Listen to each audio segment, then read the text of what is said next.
66 გვერდიანია დოკუმენტი, რომელიც სახელმწიფო უსაფრთხოების სამსახურმა უკვე გადმოუგზავნა პარლამენტს. სუსი წლებია უკვე ამბობს, რომ საქართველოში მზადდება გადატრიალება, რომ ოპოზიციური პარტიები, კონკრეტული ორგანიზაციები თუ სუბიექტები ცდილობენ ხელისუფლების ძალადობრივი გზით დამხობას და ამაში ჩართულები არიან უცხო ძალები. თუმცა წელს პირველად ამ დოკუმენტში უფრო მეტ კონკრეტიკას ვკითხულობთ და პირველად ანრი ოხანაშვილის მმართველობის პირობებში უსაფრთხოების სამსახური ყოველწლიურ ანგარიშში წერს, რომ ხელისუფლების ძალადობრივი გზით დამხობისთვის ქვეყანაში მიმდინარეობდა დეზინფორმაციული კამპანია, სადაც ჩართულები იყვნენ დასავლური ქვეყნები და დასავლური ინსტიტუტები.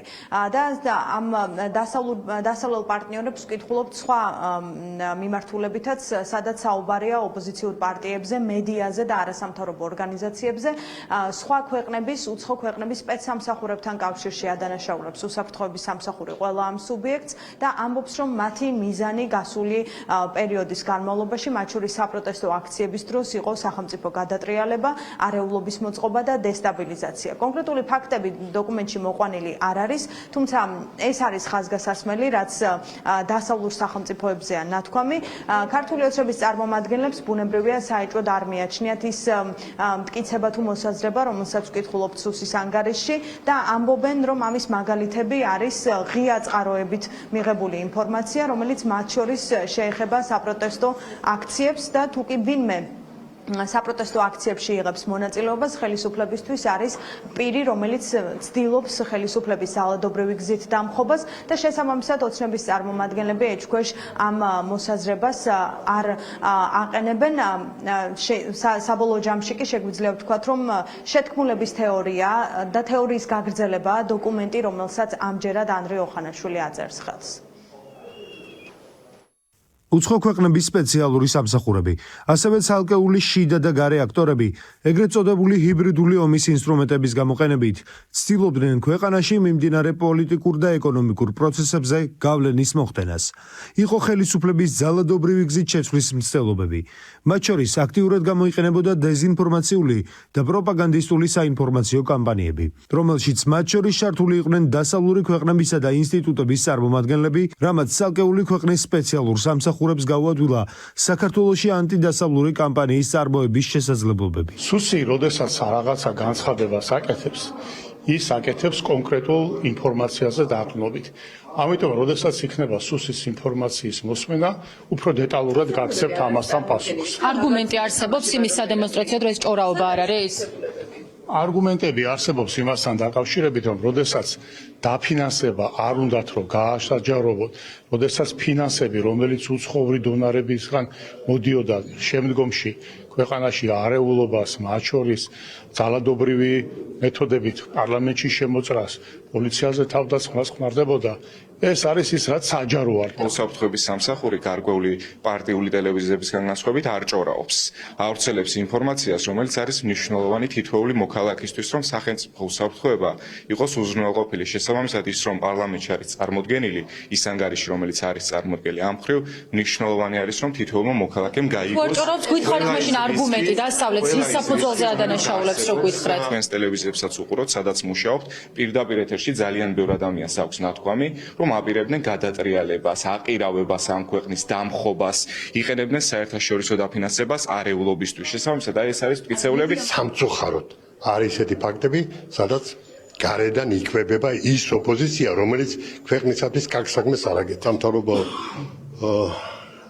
გუნდმა ამერიკელმა თელ სოფლიოს ამცნო, რომ წინამორბედობა ადმინისტრაციამ ძალიან ბევრი საზიანო გააკეთა დანარჩენი მსოფლიოს არის, მათ შორის ჩარევის კუთხით, არასწორად ჩარევის კუთხით. ეს უკვე არგუმენტია. კიდევ ერთხელ ვამბობ, ისეთი არგუმენტი, რომელიც სიფხიზლისკენ მოუწოდებს დანარჩენ მსოფლიოს. 66 გვერდიან დოკუმენტში ასევე საინტერესოა ერთი ფრაგმენტი. ზოგადად უნდა ითქვას, რომ რუსეთზე ამ დოკუმენტში საუბარია ოკუპაციის ნაწილში, თუმცა სხვა მიმართულებით, სადაც საუბარია დეზინფორმაციაზე, კიბერუსაფრთხოებაზე და ასე შემდეგ, რუსეთის როლი, რუსეთის გავლენები არ არის ხაზგასმული და უმეტესად თუ კი საფრთხეებზე არის საუბარი, სახელმწიფო უსაფრთხოების სამსახური უმეტესად გულისხმობს და მოიაზრებს და პირდაპირ ამბობს დასავლური სახელმწიფო სახელმწიფოების როლზე უფრო მეტს.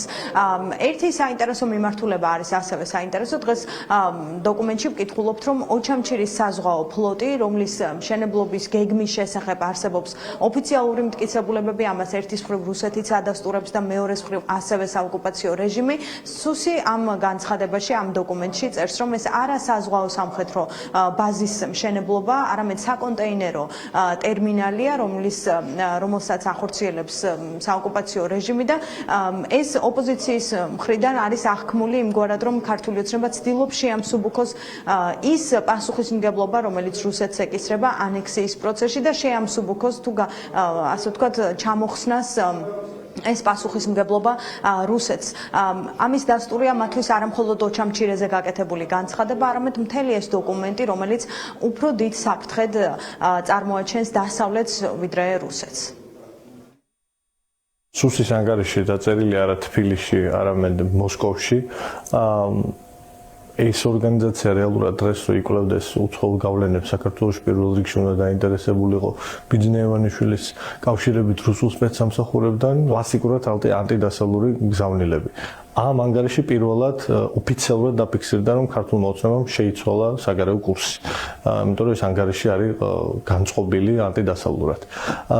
ეს არის კაპიტულანტური ტექსტი, რომელიც დაწერილია საქართველოს ინტერესების საწინააღმდეგოდ და ოკუპანტის საამებლად. საგარეო ფაქტორი არის შეცვლილი და საფრთხე რუსული ოკუპაციის შემდგომ მოდის სწორედ დასავლეთისგან რეჟიმისთვის, რომელიც საკუთარი ხალხის წინააღმდეგ მიდის.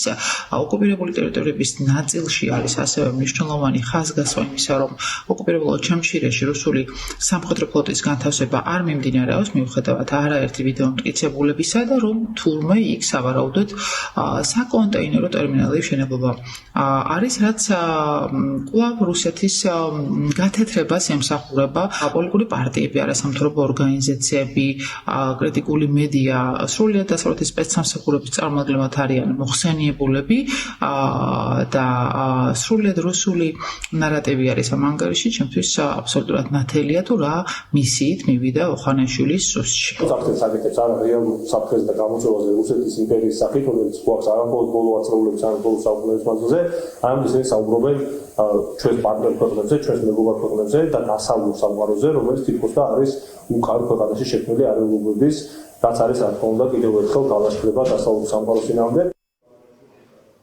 სხვათა შორის სახელმწიფო უსაფრთხოების სამსახურს სხვა წლებშიც დაუწერია მსგავსი შინაარსის ტექსტები მედიის, არასამთავრობო ორგანიზაციების თუ პოლიტიკური პარტიების ლიდერების შესახებ და სულ იყვნენ მათი კრიტიკის ობიექტები, ეს სუბიექტები, თუმცა აქ საინტერესო ის არის, რომ ყველა მონაკვეთში, სადაც მათზე არის საუბარი, ისინი წარმოჩენილი არიან როგორც უცხო ქვეყნის სპეცსამსახურებთან კავშირში მყოფი პირები, რაც ნიშნავს იმას, რომ სახელმწიფო უსაფრთხოების სამსახური ფაქტობრივად ყველას, ვინც მას აკრიტიკებს, წარმოაჩენს უცხო ქვეყნის აგენტად და ესეც არ არის სიახლე, თუმცა უნდა ითქვას, რომ ასეთი შესაძლოა პოლიტიკური განცხადებები ბევრი მოგვისმენია, თუმცა როცა ვკითხულობთ მას სახელმწიფო უსაფრთხოების ყოველწლიურ ანგარიშში, ეს ბუნებრივია აჩენს კითხვებს, რა ფაქტებზე დაყრდნობით ირწმუნება ანდრიი ოხანაშვილის უწყება დღეს, რომ ქვეყანაში ყველა მისი კრიტიკოსი არის უცხო ქვეყნის სპეცსამსახურებთან კავშირში, ან რა ფაქტებს ეყრდნობა, როცა ამბობს, რომ დასავლური ქვეყნები არიან ჩართულები ქვეყანაში ხელისუფლების ძალადობრივი გზით დამხობის მცდელობაში და ბუნებრივია ეს კითხვები მოითხოვს პასუხს, თუმცა ჯერჯერობით ქართული ოცნებისგან მკაფიო პასუხი არ მოგვისმენია, ისინი მაისის დასაწყისში მოისმენენ ამ ანგარიშს პარლამენტში. ეს არის პირველი ანგარიში, რომელსაც ხელს ანდრიი ოხანაშვილი აწერს. პირდაპირ ეთერში რუსუდან დუმბაძე საუბრობდა.